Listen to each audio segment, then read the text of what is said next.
Hello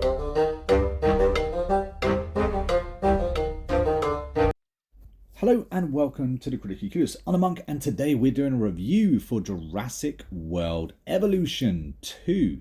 Now, this game has been both developed and published by Frontier Development. It's currently on the PlayStation, the Xbox, and the PC, and will set you back around £20 depending on which platform you're actually buying it on. Now, this game, of course, follows very closely with anything Jurassic Park, Jurassic World.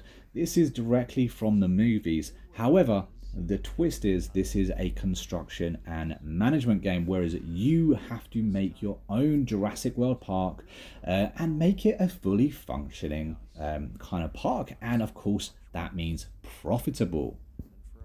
Now, I played the first one very extensively. I was really excited to see this game pop up. It's also on Game Pass, so for anyone who hasn't tried it yet, cut and review short, I'd highly recommend giving it a go. The first game was absolutely brilliant. In fact, the only things I found that it was missing was water tames and, of course, an aviary.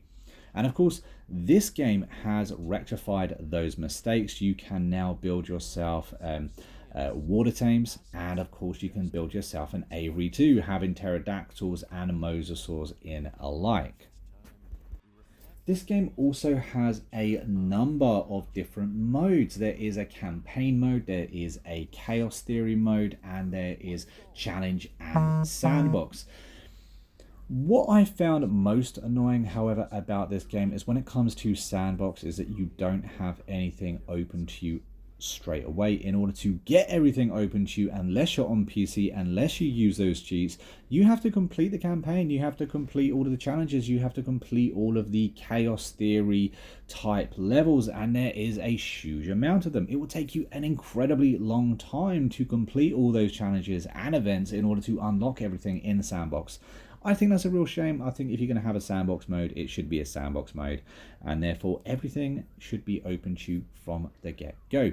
The campaign mode is a really good place to actually start playing though. You kind of go through the game right from the beginning, learning how to do absolutely everything that you can do in the game, apart from a possible few things I did find. But the campaign's very short, but it does go down to the point, and it does get you to understand the basics of the game.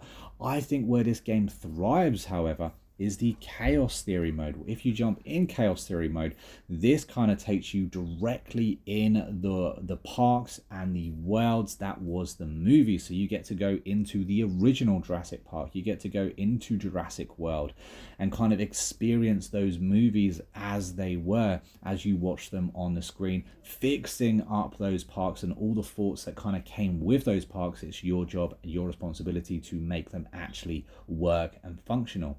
This is a management game. As much as it is a construction game, as much as you have to build the park the way you want it, it is a management game. There's a lot of different systems within this game that you have to kind of tinker about with and make them work as much as possible. And it's not just about those tiny little systems.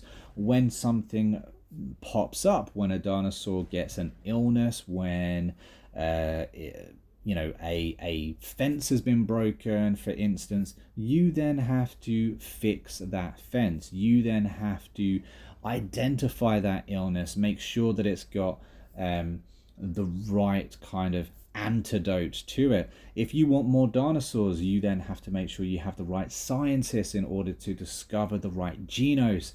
And then of course you have to grow those dinosaurs and release them, collecting the habitat, making sure those dinosaurs are also well looked after. Every single unique dinosaur in this game has different needs and wants, and it's your job to make sure they are as happy as possible, because if they are not happy, if they are not settled, they will either break out of the enclosure that you have made for them, or of course they will get ill. The habitat will not be right for them. They will pretty much get homesick and die. And a dead dinosaur is not a dinosaur that people necessarily want to see.